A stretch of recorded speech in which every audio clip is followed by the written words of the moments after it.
Hello, everyone. Thank you for being here. This matters. This issue matters. My name is Linahan, and I'm the Vice President of Women on the Wall. With Women on the Wall, we focus on three key issues and how they intersect and how they impact our children and our families. Those issues are education, immigration, and national security. I'm here today because all three are being impacted by what is happening under that pink dome. All in the name of Governor Abbott's school safety plan. A plan that sets up the framework for federal grants to flow through education unconstitutionally. It is why with Women on the Wall, we do work with people like Maria Espinoza, founder of the Remembrance Project, who gives voice to the families who've lost their loved ones at the hands of illegal immigrants.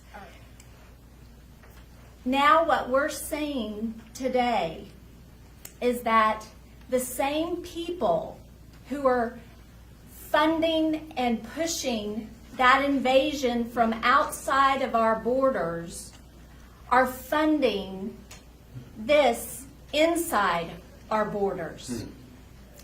And you can see, if y'all want to, this has been in the works for a long time, and we've put together a timeline, thank you Steve Swanson, documenting the compliance of Texas to this federal invasion who's actually being controlled by the United Nations.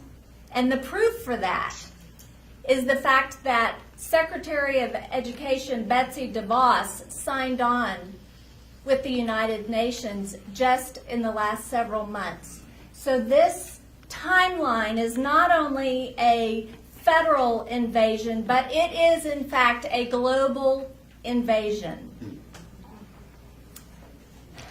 If our children are badged and credentialed by 17 or 18 in this pre-K through the workforce system, but have attitudes, values, beliefs, behaviors, and a worldview that we oppose, and we know that it's because the computer programs used to train them have trained them to question and even oppose the traditional foundational beliefs of our family, our country, and our religious beliefs.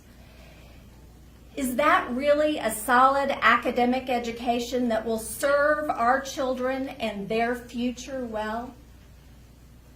Is having our children exposed and immersed in other languages and cultures more important than passing on America's history of liberty and freedom of the individual? Now that your children's education has shifted to a learn-to-earn workforce model where they can get a paying job, but they no longer respect, much less believe, that they are worthy of a free and prosperous country, a strong marriage, and that by the grace of God, anything is possible. Have we done our best to give our children a strong foundation to be happy and healthy? From a political standpoint, EdTech is where right, the Republicans, and left, the Democrats, merge on education reform. The unethical collection of our children's private student data to be used as a commodity and our children used as guinea pigs for their public-private partnerships is immoral and wrong. Previously in America, your past did not determine your future. But things have changed and Texas is leading the way. If you want to know why we're having mass killings at our schools and why our kids are committing suicide, look no further than what is being mandated to be taught in our schools. How it is mandated to be taught in our schools, and who is financially benefiting from the curriculum products on which our children's teachers are evaluated. Mental health issues are being caused because of this. Psychotropic drugs are being prescribed because of this. It's time to wake up, people. Our children are in harm's way, and it's because of what's happening under that pink dome.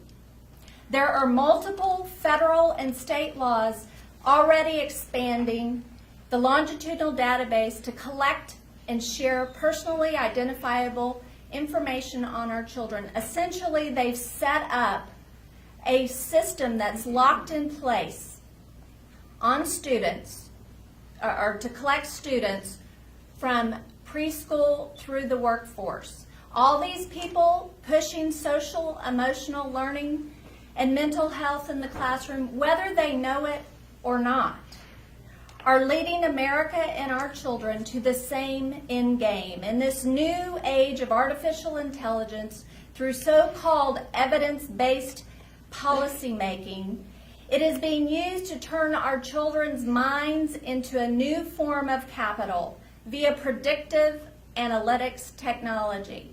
Predictive analytics uses mind education data to create software programs that have the ability to predict and modify our children's behaviors. Those are our children, the next generation of America, and they're seen as an investment vehicle and a product to be managed and controlled. As a mom, I will not stand by quietly. Amen. And while elected officials on both sides of the aisle work to destroy my state and my nation, and especially my children, I will not be quiet. Amen.